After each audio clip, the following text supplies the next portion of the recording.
वृषभ राशि वाले बंधु, आप सभी का बहुत बहुत स्वागत है, हृदय से अभिनंदन है शिवप्रिया भिंड यूट्यूब चैनल में। तो वृषभ राशि वालों, जरा ध्यान से सुनिए। सबसे पहले आप सभी को और आपके संपूर्ण परिवार को दीपावली की हृदय से शुभकामनाएं।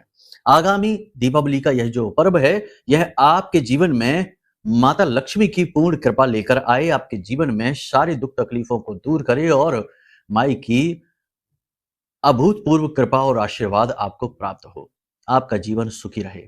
इसी कामना के साथ आज के इस कार्यक्रम को प्रारंभ करते हैं। तो बंधु, आपको बता दें कि दीपावली के दिन और उसके आने वाले 3 से 5 दिनों तक अपने मुंह को आपको बंद रखना होगा, भावनाओं पर आपको नियंत्रण रखना होगा, जरूरत से ज्यादा बोलना और कुछ ऐसी चीजें जिन्हें गुप्त रखने की आवश्यकता है। कौन सी है वो चीजें आपके जीवन में घटित होने वाली हैं, ठीक है? तो वो चीजें कौन सी हैं जिन्हें आपको गुप्त रखना है, भूल कर भी इनके विषय में किसी से चर्चा नहीं करना है। इन चीजों को गुप्त रखने का आपको बहुत ज्यादा लाभ मिलेगा, लेकिन जैसे ही आपने इन चीजों को उजागर कर दिया, आपके जीवन से संपूर्ण लाभ इन चीजों का मिट जाएगा और नेगेटिविटी यानी कि नकारात्मकता आपके ऊपर हावी हो जाएगी। कई बार आपने अपने जीवन में यही चीज महसूस भी की है बंधु। कई बार ऐसा हुआ है कि आपने कोई काम किया, उसमें आपको थोड़ी बहुत सफलता भी मिलनी प्रारंभ हो गई और आप जोश में भर गए और आपने भावनाओं में बहकर उसके विषय में लोगों से बात करना शुरू कर दिया। भले ही 1-2 लोगों से या 2-4 लोगों से ही उसके बारे में बताया होगा और फिर आपने यह चीज भी नोटिस की होगी कि वह काम आपका बनने के बजाय फिर बिगड़ना शुरू हो गया। बंधु, ये संसार इसी प्रकार कार्य करता है। यहाँ आपके अपने चारों तरफ बहुत सारे लोग हैं जो हर वक्त आपके साथ रहते हैं और आपसे प्रेम भाव भी दिखाते हैं, लेकिन आपको ऊपर उठते हुए कोई देखना नहीं चाहता है। अपने से अपना खास से खास इंसान भी कहीं ना कहीं मन में थोड़ा बहुत भाव जलन का तो रखता ही है। और ये जो निगेटिविटी होती है ना, इस कलयुग के समय में यह बहुत अधिक शक्तिशाली है। मतलब कहने का यह है कि आप 1 महीने तक लगातार भगवान की पूजा करिए, अनुष्ठान करिए, उससे शायद आपको ईश्वर की कृपा मिले या ना मिले या कम मिले, लेकिन यदि आपने एक बार कोई गलत कार्य कर दिया, उसका पाप कर्म आपको 100% घेरेगा और आपको उसका दंड, उसकी सजा अवश्य मिलेगी। कहने का मतलब यह है कि यहाँ पर नेगेटिविटी का प्रभाव बहुत ज्यादा है। आप अपने आसपास या दुनियादारी में खबरें तो सुन ही रहे होंगे, किस किस प्रकार के वातावरण, न्यूज, किस प्रकार के लोग घटनाक्रम और कृत्य नीच कर्म कर रहे हैं कि सुनकर भी आश्चर्य होता है कि क्या ऐसा भी हो सकता है। यानी कि नकारात्मकता की हदें पार हैं। अब ये सारी बातें हम आपको इसलिए बता रहे हैं कि आपके आसपास भी जो लोग घूम रहे हैं, जो आपके अपने हैं, उनमें से भी बहुत सारे ऐसे लोग हैं जो नहीं चाहते कि आप किसी भी प्रकार से तरक्की करें। ऊपर ऊपर से तो वो यही दिखाएंगे कि उन्हें दुख है, वो चाहते हैं कि आप परेशानियों से बाहर निकलें, लेकिन जैसे ही आप इनसे बाहर निकलेंगे, आप खुश होकर इन बातों को ज़ाहिर करेंगे, आपके जीवन में नेगेटिविटी आ जाएगी। जी हाँ, तो कहने का मतलब ये है कि आपके जीवन काल में अगले 3 से 5 दिनों में 5 बड़ी घटनाएँ घटने जा रही हैं, जिनमें 3 बेहद शुभ हैं। वो आपको बहुत कुछ देने वाली हैं, लेकिन इनका बस यही है कि आपने अगर इन बातों के बारे में ज़रा भी किसी को बता दिया, सलाह लेने के लिए या किसी अन्य लिहाज से, तो आपको इसकी कीमत चुकानी होगी। यानी आपकी जो शुभ घटनाएं हैं वो तुरंत अपना प्रभाव समाप्त कर देंगी और अशुभ घटनाओं में बदल जाएंगी। कौन सी है वो घटनाएं, किस प्रकार से भविष्यवाणियां होंगी, किस प्रकार से आपको अपने आने वाले समय और काल को प्लान करना है, अपने ऊपर किस प्रकार से नियंत्रण रखना है, सारी बातें आपको कार्यक्रम में हम समझाने वाले हैं ही। इसी के साथ साथ दीपावली के दिन सुबह से लेकर रात्रि तक की आपको ऐसी वैदिक दिनचर्या बताएंगे जो आप पूर्ण भी कर पाएंगे, यानी जिसका आप पालन भी कर पाएंगे और जिसका पालन करने से माता लक्ष्मी विवश हो जाएंगी, मजबूर हो जाएंगी आपके जीवन में आने के लिए, निवास करने के लिए, आपको अपनी कृपा देने के लिए। जी हाँ बंधुओं, देवी देवता यूं ही सहर्ष किसी को अपनी कृपा नहीं देते, आशीर्वाद तो देते हैं लेकिन कृपा नहीं देते। कृपा वो उसी को देते हैं जो हठ करता है, मेहनत करता है, प्रयास करता है, तप करता है। तो हम ऐसी ही कुछ बातें, गुप्त बातें आपको बताएंगे। कार्यक्रम बेहद ही महत्वपूर्ण है। साथ ही साथ ग्रह गोचरों के आधार पर, जैसा कि बृहस्पति ने राशि परिवर्तन कर ही लिया है, उच्च के हो गए हैं, लेकिन कर्क राशि में बृहस्पति मारक भी हो जाते हैं। तो इसी लिहाज से बृहस्पति के पूरे लाभ प्राप्त करने के लिए, यानी कि कहीं ना कहीं वो आपको हानि भी पहुंचाएंगे, नेगेटिविटी भी लेकर आएंगे, तो इसके पूरे लाभ आप कैसे प्राप्त करेंगे, इसके 2 बड़े ही शक्तिशाली उपाय आपको हम बताएंगे, जो इस दीपावली पर आपको कर लेने हैं, दीपावली के दिन ही। और आप देखेंगे, क्योंकि बृहस्पति का माँ लक्ष्मी से बहुत गहरा नाता है। आपने देखा होगा बृहस्पतिवार के दिन यानी गुरुवार के दिन जो गुरुवारी पूजा होती है, उसमें नारायण, श्री हरि विष्णु और माता लक्ष्मी की पूजा की जाती है। बृहस्पति को माता लक्ष्मी का जो नाता है वो इस प्रकार से भी देखा जा सकता है कि बृहस्पति जो है वो नारायण के ही स्वरूप माने जाते हैं। कहने का मतलब ये है कि इस दिन यानी दीपावली के दिन यानी 20 अक्टूबर को किए जाने वाले ये जो बड़े उपाय हैं, ये बृहस्पति के इस गोचर का पूरा प्रतिफल, शुभ फल आपको देंगे और नेगेटिविटी आपसे हटा देंगे। इन उपायों को जानना बेहद अनिवार्य है। जी हाँ बंधु, एक बात तो निश्चित है कि अब जो हम आपको आगे कार्यक्रम में बताने जा रहे हैं, इन बातों को कोई भी आपको पूरे यूट्यूब पर देख लेना बताएगा नहीं, क्योंकि इन बातों को बताने के लिए खुद अनुभव होना आवश्यक है। केवल पढ़ लेने से, ग्रहों को पढ़ लेने से और उनके अनुसार भविष्यवाणियां कर देने से जीवन सफल नहीं हो जाता। जीवन में आध्यात्मिकता भी होनी चाहिए, साधनाओं के अनुभव भी होने चाहिए, दैवीय कृपा भी होनी चाहिए और ये सारी चीजें महामाई ने अपने आशीर्वाद से हमको दे रखी हैं। तो इस वजह से हम आपसे कह रहे हैं कि जो बातें हम आपको अब आगे बताने वाले हैं, ये बातें जीवन का सार हैं और 100% आपके जीवन में फलित होने वाली हैं। ठीक है, कार्यक्रम को पूरे ध्यान के साथ देखना है। चलिए महामाई को आभार व्यक्त करते हुए कार्यक्रम को प्रारंभ करते हैं। कमेंट बॉक्स में पूरे भक्ति भाव के साथ लिख डालिए, जय मां भद्रकाली कृपा करो। साथ ही साथ ये भी लिख देना कि मैं भी माई के परिवार का हिस्सा हूं।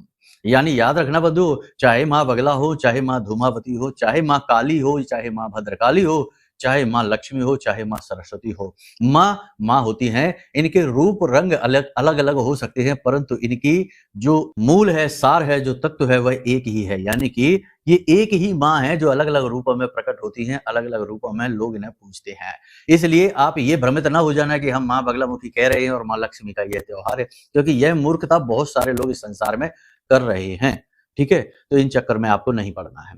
चलिए बंधुओं, अब अपने मूल विषय को शुरू करते हैं। बात करते हैं पहले 5 बड़ी भविष्यवाणियों की। जय माई की। बंधुओं, ज्योतिष और तंत्र विद्या के क्षेत्र में आचार्य अमित एक जाना माना नाम है।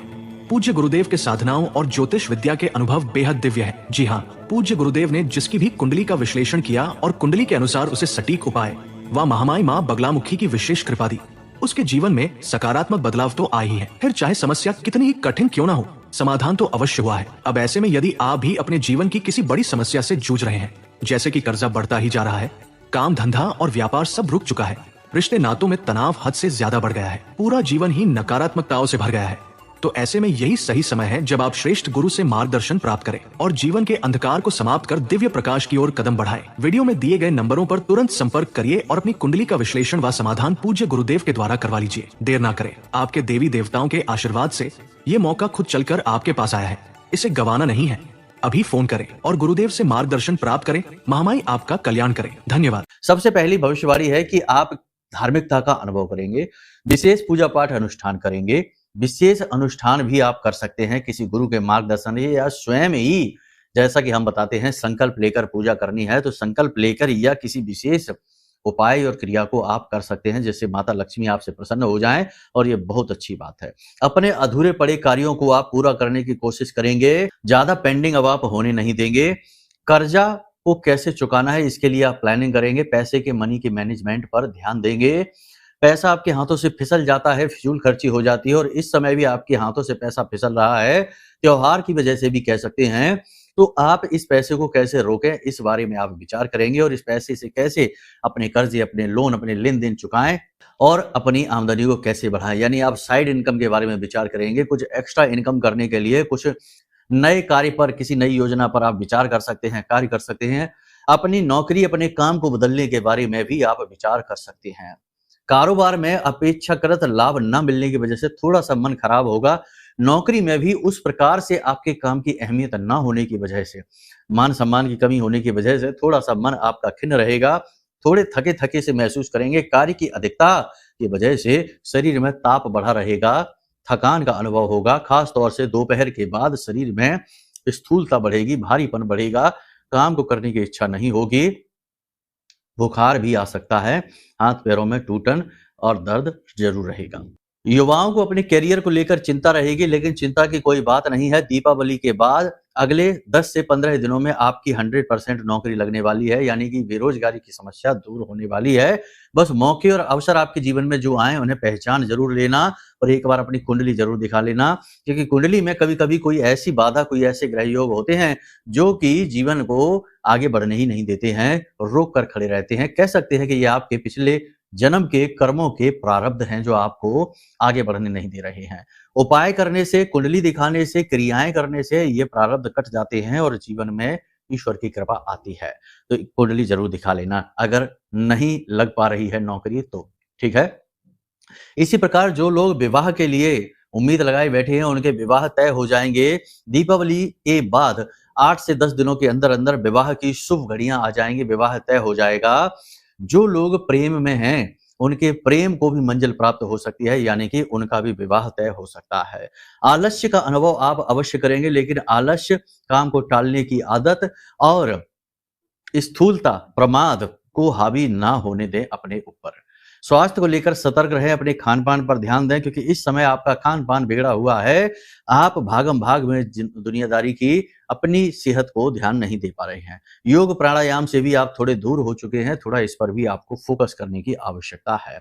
एक चीज याद रखना कि आप लोगों के साथ बैठेंगे, उठेंगे, सब कुछ अच्छा रहेगा, लेकिन कहीं ना कहीं आपको ऐसा लगेगा जैसे कि कोई आपको समझने को ही तैयार नहीं है। आप भले ही लोगों के लिए चाहे कितना ही कुछ भी करते रहें, लेकिन लोग आपसे अपना काम तो निकाल ले रहे हैं और आपसे अपनी इच्छाएं, मनोकामनाएं भी पूर्ति करवाते जा रहे हैं। आपका पैसा खर्च होता चला जा रहा है, लेकिन उस हिसाब से आपको सम्मान प्राप्त नहीं हो रहा है।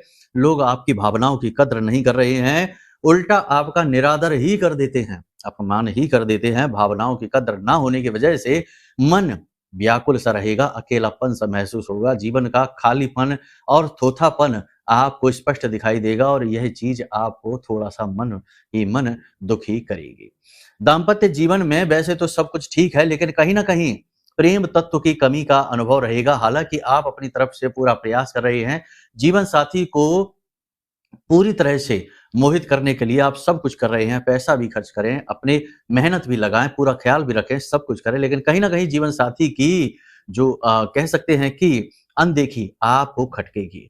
हो सकता है कि वो कार्यों में व्यस्त हो, इस वजह से हो, लेकिन चाहे कारण कुछ भी हो, लेकिन कहीं ना कहीं प्रेम तत्व की कमी आपको अखरेगी और यह आपको अच्छा नहीं लगेगा। कुल मिलाकर देखा जाए तो भावनात्मक दृष्टि से यह समय आपके लिए थोड़ा सा कठिन है।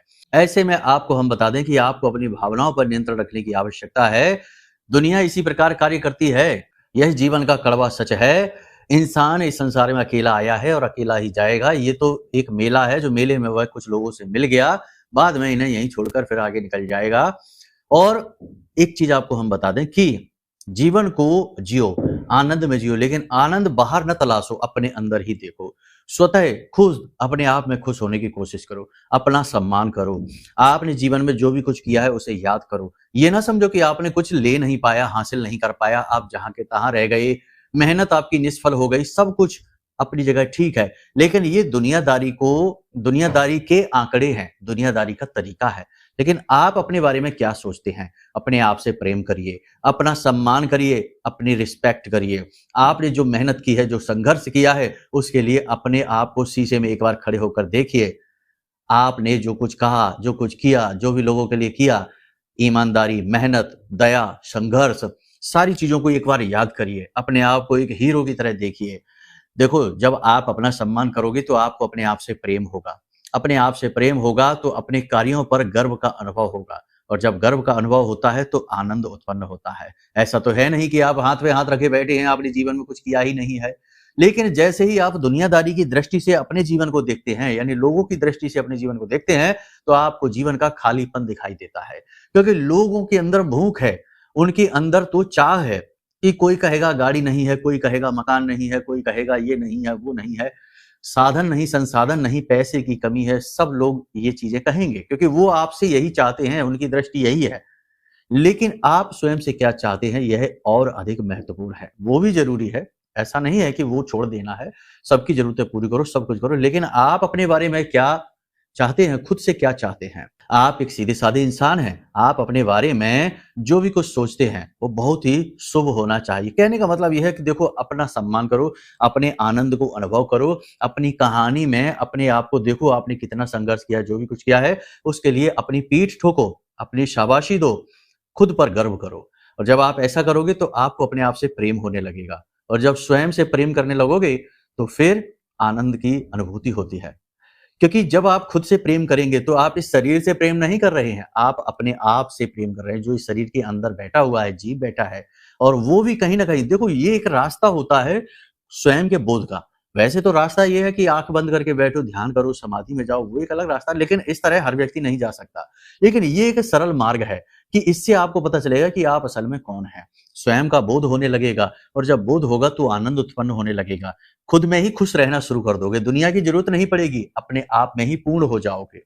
ठीक है ना? और जब स्वयं से ही पूर्ण हो गए तो फिर दुनिया में कोई क्या सोचता है, कौन आपकी भावनाओं की कद्र करता है, कौन आपसे प्रेम करता है, कोई ज़्यादा फ़र्क नहीं पड़ेगा इन सब चीज़ों से, क्योंकि आप अपने आप में संतुष्ट हो जाओगे।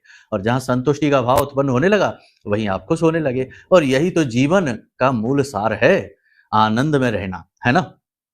ऐसा कोई इस संसार में इंसान ही नहीं है, कोई जीव ही नहीं जिसके जीवन में परेशानियाँ ना हो। तो आप परेशानियों से जीवन को ना आँकिए, जीवन के सार तक पहुँचने की कोशिश करिए, एसेंस तक, मूल तक पहुँचने की कोशिश करिए, ठीक है?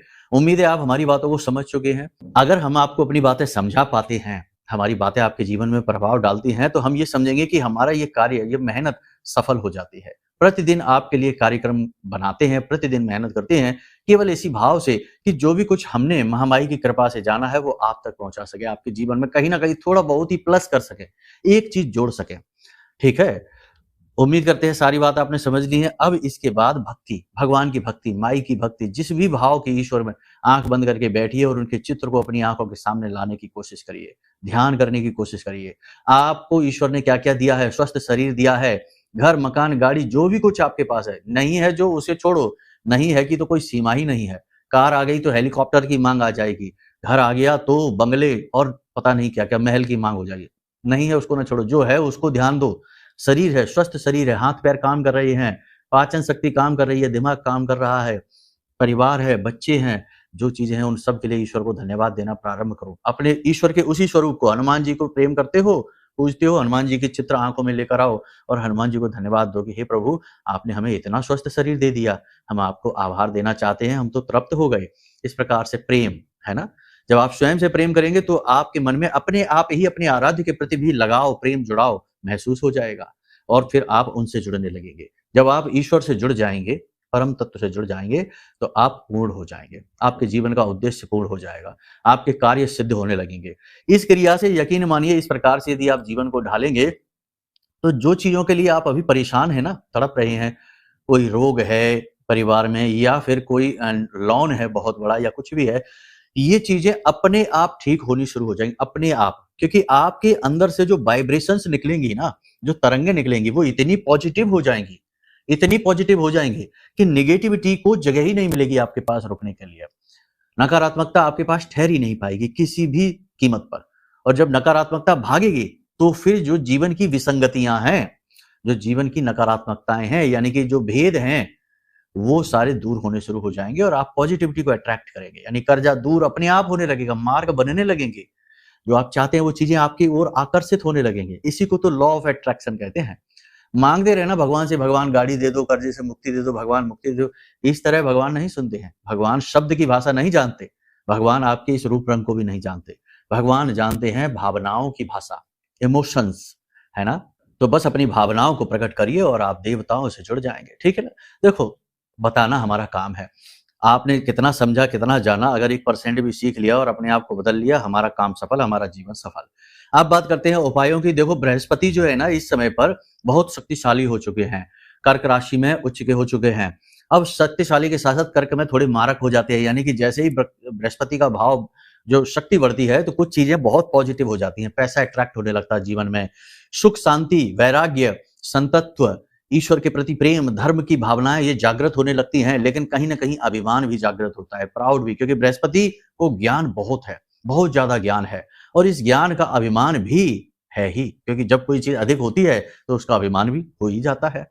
देवी-देवता भी अब इस अभिमान से बचे नहीं हैं, ये याद रखना। देवताओं को भी अभिमान हो जाता है, जैसे इंद्र को इंद्रासन का अभिमान हो जाता है, ठीक है? तो उस अभिमान को तोड़ने के लिए भगवान कोई ना कोई एक राक्षस उत्पन्न कर देते हैं, जो इंद्रासन को छीन लेता है, इंद्र के अभिमान को समाप्त कर देता है। तो समझ रहे हैं आप? तो बृहस्पति को अभिमान है। अब इस अभिमान से आप क्या करें? अभिमान को दूर करने के लिए आप स्वयं भी बृहस्पति की तरह ही बन जाइए, क्योंकि अगर आप भौतिकता में डूबेंगे, यानी कि पैसा-पैसा, चीज़ें-चीज़ें, रिश्ता-रिश्ता, प्रेम-प्रेम, ऐसे चिपकेंगे चीज़ों से, तो आपको बृहस्पति नेगेटिवली इफ़ेक्ट करेगा। यानी कि प्रेम आपसे दूर भागेगा, पैसा आपसे दूर भागेगा। आपकी उम्मीदें जहाँ से होंगी आने को, वहाँ से भी पैसा अटकेगा, आपका खुद का पैसा ही अटक जाएगा। तो ये नेगेटिव हो गया। अब बृहस्पति का जो स्वरूप है, वैरागी है, सन्यासी है, कपड़े से नहीं बदलने हैं, अंदर से मन में ये भाव रखिए, मिल जाए तो ठीक, ना मिले तो और भी ठीक है, क्योंकि हम तो मुक्त थे, आए थे खाली हाथ, जाएंगे खाली हाथ। लेकिन कर्म पूरी मेहनत से करेंगे, प्रयास पूरी मेहनत से करेंगे, उसमें कोई कसर नहीं छोड़ेंगे और भगवान की भक्ति भी करेंगे। प्रतिदिन चाहे रामायण की 2 चौपाई 4 चौपाई पढ़िए, चाहे प्रतिदिन हनुमान चालीसा, सुंदरकांड थोड़ा बहुत ही पढ़िए, पूरा नहीं पढ़ सकते, यानी प्रतिदिन विशेष पूजा करिए, विशेष धार्मिक ग्रंथ को आप पढ़िए। ये नियम बना लीजिए, बृहस्पति को अनुकूल करने का पहला उपाय है। दूसरा उपाय बृहस्पति को अनुकूल करने का है कि आपके घर का जो ईशान कोण है, उस ईशान कोण में आप एक पीतल का कटोरा रख सकते हैं या कांच का कटोरा रख सकते हैं। उसमें जल डालिए, थोड़ी सी पिसी हुई हल्दी डालिए, पीले रंग का एक पुष्प रखिए, थोड़ा सा इत्र और एक सिक्का चांदी का उसमें डाल दीजिए। इस जल को आप भर के घर के ईशान कोण में रख दीजिए। ये एक तरीका हो गया। दूसरा तरीका ये हो गया कि आपकी कुंडली दिखा लो। आपकी कुंडली में भी दिशाएं होती हैं, जैसे जो लग्न होता है वह पूर्व दिशा है। लग्न से 7वां जो भाव होता है, यानी पहले भाव के बाद जो 7वां भाव है वह पश्चिम दिशा होती है। तो कुंडली अपनी दिखा लो, तो आपकी कुंडली में बृहस्पति की क्या स्थिति है, उसी स्थिति के अनुसार इस बृहस्पति के कटोरे को रखना है। मान लो कि आप बृहस्पति आपकी कुंडली में लग्न भाव में ही बैठी हैं, तो आपको पूर्व दिशा में ये कटोरा रखना है। यदि बृहस्पति आपकी कुंडली में 10वें भाव में बैठे हुए हैं, तो दक्षिण दिशा में आपको यह कटोरा रखना है। यदि चौथे भाव में बैठे हैं, तो उत्तर दिशा में यह कटोरा आपको रखना है। इस प्रकार से कुंडली के अनुसार हम आपको ना केवल बृहस्पति के, अन्य ग्रहों के भी उपाय बता देंगे अगर कोई दोष है तो, साथ ही साथ इस कटोरे के सबसे अच्छे यानी बेस्ट रिजल्ट आपको कैसे मिलेंगे, ये आपकी कुंडली के अनुसार बता देंगे। ठीक है, तो कुंडली दिखा लो, सबसे बेहतर रहेगा। आपने ये चीज देखी भी होगी, जो बड़े बड़े लोग होते हैं, अमीर लोग, बहुत रईस लोग होते हैं, उनके यहाँ ये जल के पात्र, उसमें पुष्प तैरते रहते हैं। ज्यादा बड़ा पात्र लगा देते हैं वो लोग, तो ज्यादा पुष्प तैर रहे होते हैं। तो ये आपने देखा होगा बहुत सारे लोगों के यहाँ। हमारे यहाँ भी बहुत से जो हमारे दर्शक हैं वो हमें बताते हैं, गुरुजी आपने ये उपाय बताया था, हमने देखा था, हम एक लीडर के यहाँ, एक नेता के यहाँ गए थे, उनके बंगले में हमने देखा था कि एक जगह पर ऐसा बड़ा सा पात्र रखा था जल का, उसमें पुष्प तैर रहे थे। तो हमने सोचा सजावटी सामान है, लेकिन अब पता चला कि ये तो उपाय था। लेकिन ये उपाय कोई बताएगा नहीं आपको, लोग चुपचाप करेंगे, आप बस देखेंगे, सोचेंगे हाँ ये तो देखो सजावटी सामान रखा है, बहुत अच्छा। लेकिन आपको नहीं पता कि वो एक सीक्रेट है, वो एक उपाय है। ठीक है, आप यकीन मानिए कि एक ऐसे व्यक्ति से हमारी बात हुई, जिन्होंने ये कहा कि एक व्यक्ति था, उनका जो मित्र था, वह पहले बहुत छोटा सा कार्य करता था, कोई ड्राइवर वगैरह था, लेकिन उसने कुछ ऐसा उपाय किया, कुछ ऐसी क्रिया की कि 2-3 साल में ही उसका काम लाखों करोड़ों का हो गया। बड़ा व्यापार, बड़ा उद्योग उसके हो गए। कुछ ऐसी तरक्की उसने की अद्भुत कि 2-3 सालों में ही उसने बहुत सफलता हासिल की। फिर बोला कि हम उसके घर गए एक बार, तो हमने ऐसे ही जल का पात्र उसके यहाँ भरा देखा। बोला, हमने उससे पूछा भी कि ये क्या है? तो उसने कह दिया कुछ नहीं, ऐसा ही डेकोरेशन है। लेकिन आज जब आपका कार्यक्रम में हमने देखा, क्योंकि हमने ये उपाय पिछले भी कार्यक्रम में बताया, तो आपके कार्यक्रम में जब हमने ये उपाय देखा तो हमारा दिमाग ठनका कि अरे ये तो बहुत बड़ा उपाय है, बृहस्पति का उपाय। बृहस्पति धन का देवता है, आरोग्य का देवता, ज्ञान का देवता, कुंडली का आधार। बृहस्पति अनुकूल तो सब अनुकूल हो गए। ठीक है, तो ये एक उपाय आप कर लीजिए, बहुत जरूरी है। दूसरा उपाय आपको हम बता देते हैं। इस उपाय को आपको दीपावली के दिन ही करना है। सुबह के वक्त करें या रात्रि के समय करें, गोधूली अवस्था के समय पर कर लें। जब दिन और रात्रि मिल रहे होते हैं, वह सर्वश्रेष्ठ समय होता है ऊर्जाओं के जागरण का। गोधूली काल कहते हैं उसे। तो आपको क्या करना है कि एक पीले रंग का कपड़ा लेना है। उस कपड़े में आपको पीली कौड़ियां रखनी है, 7 कमलगट्टे, 7 कौड़ियां, 1 चांदी का सिक्का और 1 हल्दी की गांठ आपको रखनी है। और आपको इस कटोरी को, एक कटोरा बड़ा लेना है, उसमें जल, स्वच्छ जल डालना है, स्वच्छ जल डालना है और पिसी हुई हल्दी उसमें घोल देनी है, मिला देनी है। ठीक है, और उसमें थोड़ा सा इत्र डाल देना है, थोड़ा सा गंगा जल डाल देना है। और इस पोटली में जो आपने सामान भरा है, पीले धागे से लपेटकर इस पोटली को उस जल में डुबा देना है। ठीक है, और थोड़ी देर डूबे रहने के बाद इसे उठा लेना है और इसमें से जो जल निकले उसे उसी पात्र में जाने देना है। ठीक है, और इसके बाद जो आपकी ये पोटली बनी है, इस पोटली को ले जाकर अपने घर के मुख्य दरवाजे पर अंदर की ओर, कोई इसे देखे ना, और बाईं ओर, ठीक है, जब आप घर से बाहर निकले तो बाईं ओर हो और घर के अंदर की ओर इस पोटली को चुपचाप, छोटी सी पोटली बनेगी इतनी बड़ी, इस पोटली को चुपचाप बांध देना, कोई देखे ना, छिपा कर रखना। ठीक है, इस क्रिया को आप कर लीजिए। इससे 2 काम बहुत जरूरी होंगे। पहला कि बृहस्पति तुरंत अनुकूल हो जाएगा।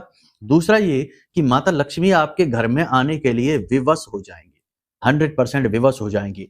आप इस उपाय को करेंगे और 7 दिन के अंदर अंदर आपके जीवन में पैसा आएगा। लिख कर ले लेना ये काम आप।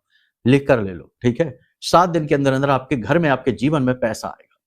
इतना बड़ा उपाय है, इसे आप करके देखिए, कोई मंत्रोच्चारण नहीं है। अब कुछ जरूरी उपाय देखो, वैसे तो आपने घर की सफाई और ये पेंट वेंट और पता नहीं दुनिया भर का क्या क्या कर ही लिया, लेकिन कुछ जरूरी काम है जो आप जरूर करिए। देखो, दीपावली के दिन पशुओं को भोजन जरूर कराओ, गाय को भोजन कराओ, चिड़ियों के लिए दाना डालो, दया भाव रखो।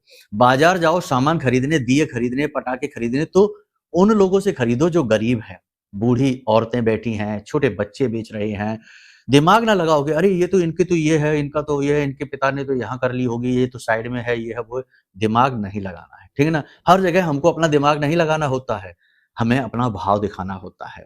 नहीं तो फिर भगवान भी दिमाग लगाने लगते हैं। जब आप उनसे कुछ मांगते हैं तो भगवान भी दिमाग लगाने लगते हैं कि अरे इसको दे दिया तो ये तो खाएगा पिएगा, मौज करेगा, ये तो खुद ही अपने शौक में डूब जाएगा। ऐसा ना हो, है ना। समझिए आप। तो जो गरीब हैं, सड़क के किनारे बेच रहे हैं सामान, उनसे सामान खरीदिए।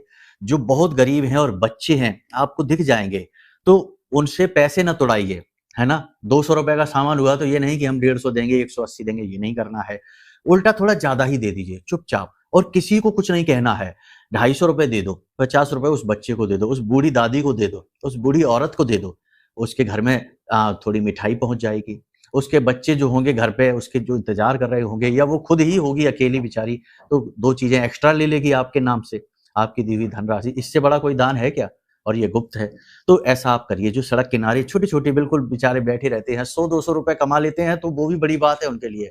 आपकी तो दुनिया की दिवाली तो हजारों लाखों में मन रही है, लेकिन उनकी दिवाली तो 100-200-400 में ही मन जाएगी। तो इस भाव के साथ निकलिए, है ना। ये ना सोचिए कि हम खरीदने जा रहे हैं। आप कितनी ही अच्छी दिवाली मना लेना, देवताओं की कृपा नहीं होगी आपके ऊपर जब तक कि आप दूसरों की दिवाली ना मनवाएं, है ना। दूसरों को प्रेम ना दें, दूसरों को भाव ना दें। तो आपके पास धन कम है तो कम करिए, ज्यादा है तो ज्यादा करिए। ये थोड़े ही है कि हमारे पास तो धन बहुत कम है गुरुजी, हम कहां से करें, हम तो खुद ही परेशान हैं, ये बातें कर रहे हैं। अरे ये बातें निरर्थक हैं, बेकार हैं, है ना। तो अगर मान के चलो कि आपके पास 500 रुपए का है, तो उसमें से 20 रुपए का कर लो दान, 50 रुपए का कर लो, अपना थोड़ा कम कर लो ना, है ना। इच्छा पूर्ति तो होती नहीं कभी भी।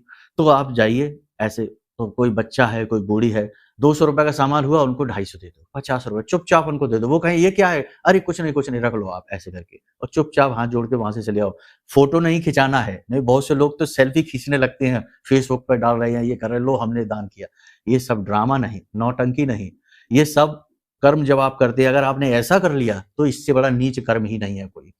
पुण्य की जगह दुनिया भर का पाप समेट कर ले आए, ठीक है। तो गरीबों पर दया करनी है, मोल भाव नहीं करने हैं, पैसे नहीं तुड़वाने हैं। 50-100 रुपए, 1000 रुपए, 500 रुपए कोई ज्यादा भी ले जाएगा तो वो थोड़ा अच्छे से दिवाली मना लेगा आपकी वजह से। कभी कभी बेवकूफ बनने में बड़ी समझदारी है, हर वक्त समझदारी दिखाने में बड़ी मूर्खता है ना। आप समझिए, जीवन वो नहीं है जो हमें अपनी इन खुली आंखों से स्पष्ट दिखाई देता है। कभी कभी इस बुद्धि, इस इन इंद्रियों के और इस बुद्धि के परे भी जीवन का रूप होता है, और हमें वो देखना पड़ता है। इसी से तो हमारे पुण्य कर्म इकट्ठे होते हैं, हमारे प्रारब्ध मजबूत होते हैं, कर्म प्रबल होता है, ठीक है ना। उम्मीद करते हैं सारी बातें आपने समझ ली हैं, उपाय क्रियाएं। कुंडली दिखवाना है तो नंबर वीडियो में दिए गए हैं, इन नंबरों पर फोन कर लेना। श्रेष्ठतम कुंडली आकलन करेंगे, कोई बिना मतलब की पूजा पाठ रत्न वगैरह नहीं बताएंगे। जो उपाय हैं बिल्कुल सटीक, उन्हीं के बारे में बात करेंगे, ठीक है। इसी के साथ साथ अपने जीवन से पूरी तरह से नेगेटिविटी को मिटाना चाहते हैं तो गुरु का कृपा, गुरु का आशीर्वाद है यह महारक्षा कवच। इसे ऑर्डर कर लीजिए, बिना मेहनत के ही आपके जीवन में महामाई की कृपा आ जाएगी। हमारी साधना का बल इस कवच में समाहित है। इसी के साथ साथ महामाई के दिव्य मंत्र से जागृत और अभिमंत्रित है यह महारक्षा कवच। इसके जो लोगों के पास पहुंचे हैं वो अनुभव आपको बताने चलेंगे तो 4 घंटे का कार्यक्रम भी छोटा पड़ जाएगा। इतने अनुभव हैं लोगों के, बहुत ही शुभ अनुभव हैं। आपको ये अनुभव खुद हासिल करना होगा, इसे अपने घर मंगवाना होगा, बहुत ही छोटी सी दक्षिणा के साथ में। श्रेष्ठतम तो ये रहेगा कि कुंडली आकलन भी करा लो और इस कवच को भी मंगा लो। तो एक तरफ कुंडली का अगर कोई दोष है, क्योंकि वह तो आपके पिछले जन्म का प्रारब्ध है, वो तो काटना ही पड़ेगा, वो हट जाएगा। दूसरा, इस जन्म में अगर कोई नेगेटिविटी है, किसी ने कुछ करवा रखा है, तंत्र मंत्र बंधन, तो वो इस कवच से हट जाएगा और आपकी यात्रा जो जीवन की है यह बड़ी ही सरल हो जाएगी, ठीक है। चलिए बंधु, उम्मीद करते हैं सारी बातें आपने समझ ली हैं। अब हम यहीं पर अपनी वाणी को विराम देते हैं। बस उम्मीद यही करते हैं कि जीवन को सिर्फ जीना नहीं है, इसको सफल भी बनाना है बंधुओं, सिद्ध करना है इसको। ठीक है, चलिए बंधु प्रेम से बोलिए जय माई की, जय माँ बगलामुखी। हमारे प्रिय और परम पूज्य आचार्य जी ने अपनी साधनाओं के अनुभवों पर आधारित शक्तिशाली उपाय और क्रियाओं के माध्यम से हजारों लोगों के जीवन को पूरी तरह से बदला है। आचार्य जी के द्वारा बताया गया हर एक उपाय इतना सटीक और कारगर होता है कि जो भी इसे पूरे भाव के साथ कर लेता है उसे साक्षात महामाई की कृपा और आशीर्वाद प्राप्त हो जाती है। इसलिए निसंकोच इन उपायों को पूरे भाव के साथ करिए, आपका कल्याण होगा। जय माई की।